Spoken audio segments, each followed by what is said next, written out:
Hi, this is Lou Pulsfer here, and I'm going to give you at least my take on what attracts Kickstarter support for board and card games. The reason I'm doing this is I recently had one of my games kickstarted through Worthington Publishing, and it was quite instructive. I've supported a few non-game, or rather non-board and card game Kickstarters, ones for dice or mats or other accessories. But I have not supported a board game or a card game. I'm old-fashioned. I'm 63. I figure that the game is likely to be published, and then I can decide whether I want to buy it or not. I don't have to get in early on. I'm not into instant gratification. But clearly the people who support games on Kickstarter are different from this old guy. So I'm trying to figure it out. Now as I go along, I'm going to use the abbreviation KS for Kickstarter at times, and I'm only talking about Kickstarter for board and card games, not for video games or anything else. It's different from normal game sales. It's a dream machine. I recently said games are works of and for the mind, not for the eyes. That's true of traditional style games. They're about thinking, not about looks. But that's not how Kickstarter works. Kickstarter is a dream system, not a pre-order system. It's used sometimes for a pre-order system for an established franchise. But it's the dream system where the excitement happens. People go all in for dreams, even other people's dreams. They don't go all in for pre-ordering. They don't go all in for pros. They want to feel like they're part of something new and cool.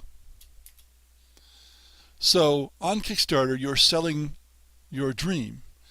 I received a tweet out of the blue from somebody I'd never heard of one day. Soccer and design lovers should have this board game, RT, and help making our dream come true. And that was exactly making, not make. RT, by the way, means retweet. For those of you who are not on Twitter, it's send to your followers.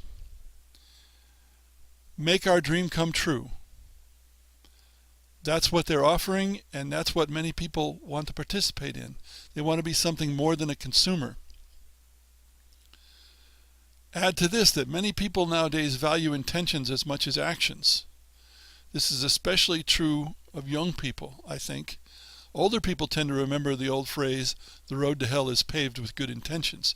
They want to see actions, but young people have a different point of view. I don't know why that's so, but it seems to be so. So, if someone expresses the intention to publish a game, that's good enough for many younger people, but not for many older people. Backers want to feel part of that creation. They want to see their name as a contributor. They love polls and votes about features to include in a game. They love reaching stretch goals that change the game. That's all part of being part of the process. Consider the popularity of paid betas in video games, especially on Steam. People pay for a beta version of the game, but then they can influence how that game turns out in the end, and that's something that people find very attractive.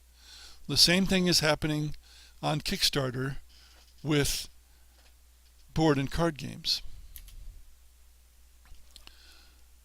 Now the other thing that's very noticeable is eye candy sells, especially on Kickstarter. Miniature figures really sell, but lots of cool art can also work. The quality of the actual gameplay is secondary with many buyers, many backers. Or maybe they assume the gameplay will be as good as the minis or the art, and of course there's little or no correlation between the two. Cool dice even. Several of the projects that I've supported are for unusual dice.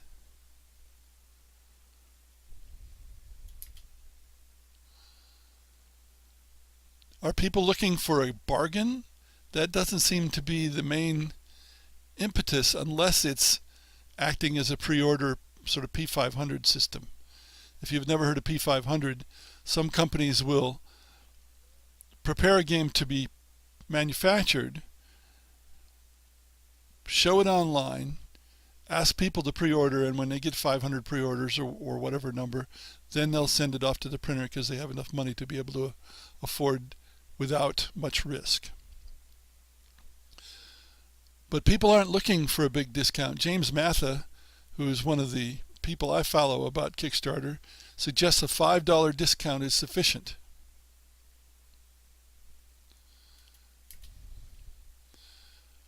What about pre-reviews? Maybe it's my age, but I see pre-reviews as a call for shenanigans.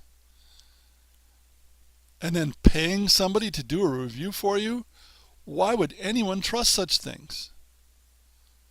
But evidently people do, and this appears to come back to intentions. Younger people don't seem to be suspicious of what might be happening with these pre-reviews, especially the paid ones.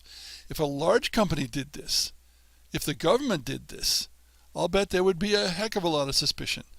But in Kickstarter, it's a matter of the little guy's dream and trust in that dream.